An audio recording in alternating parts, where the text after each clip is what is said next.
was there was always food and beer, which meant that I was close at hand too. You know, I had to cook and make the beer for him. So anyway, yeah. So, tell us more.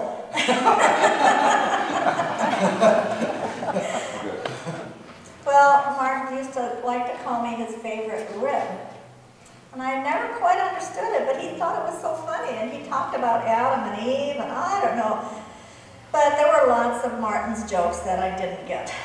But I loved to laugh with him just the same. Well, that was awfully nice. Well, this is amazing. What a wonderful treat to have Katie Luther, do you mind me calling you that? That would be fine. Oh, yeah, here with us on Reformation Day. Isn't that just amazing?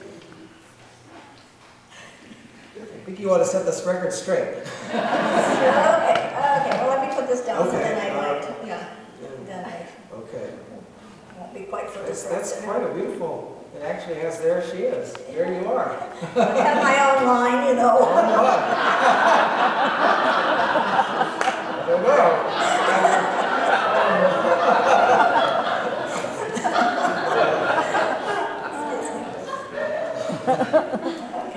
Well, I like to make the rounds, you know, and set the record straight about Martin.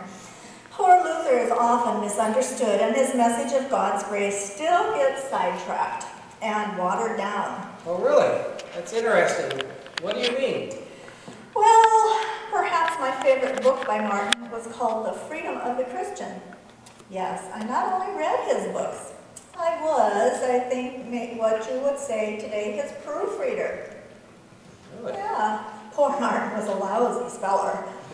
I don't think he paid attention in his German classes.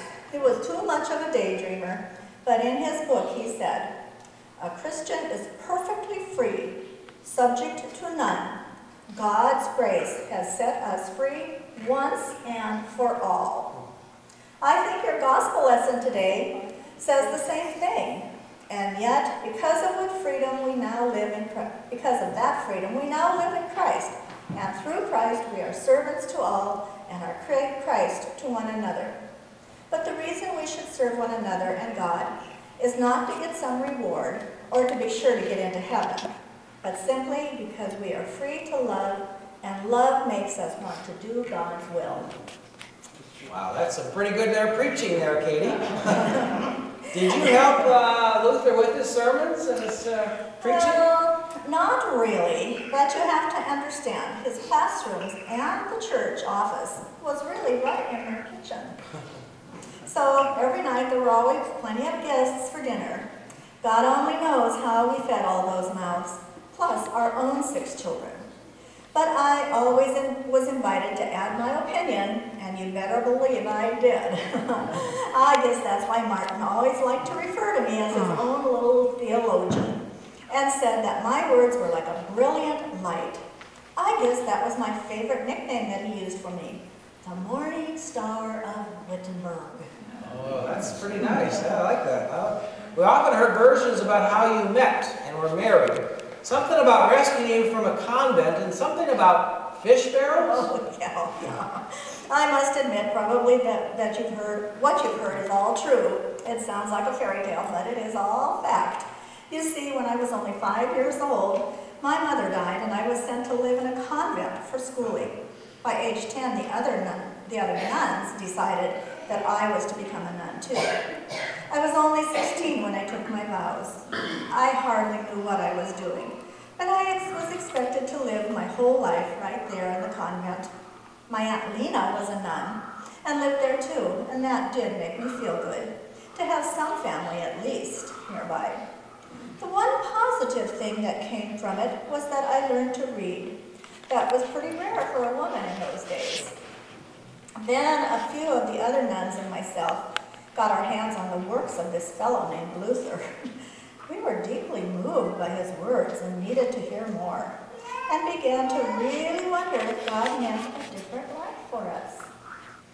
So here's where the fish barrels come in. There were 12 of us in all.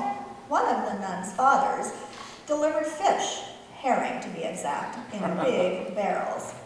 He was a big supporter of the Reformation, and he knew Luther quite well. So on Easter Eve, 1523, he dropped off the barrels for the festival.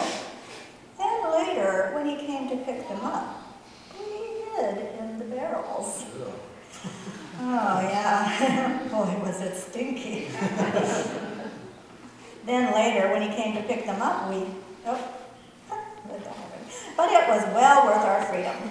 You see, the ruler in our area was against Luther and made it illegal for people to leave a convent or monastery to follow him. Don't you think he was surprised? Suddenly, he had to find homes for 12 women. Oh yeah, but he worked long and hard to find eligible bachelors. He found one for everyone except me.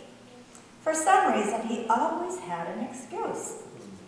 So I stayed at another professor's home for quite a while.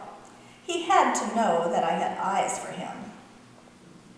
But he sure didn't let on. It wasn't until the King of Denmark came for a visit and was quite taken by my charm. Yes, and my attractive nature. He even gave me a ring as a present. The very next day, Martin appeared out of nowhere. He kept talking about how he might not live long, so that's why he was reluctant to take a wife, and he knew how many would misunderstand it if he did. He rambled on and on, until finally I said, "That's okay, I'll just marry the King of Denmark." So, to which he finally boomed out, "Heaven forbid!" We were betrothed the next day and married 2 weeks later.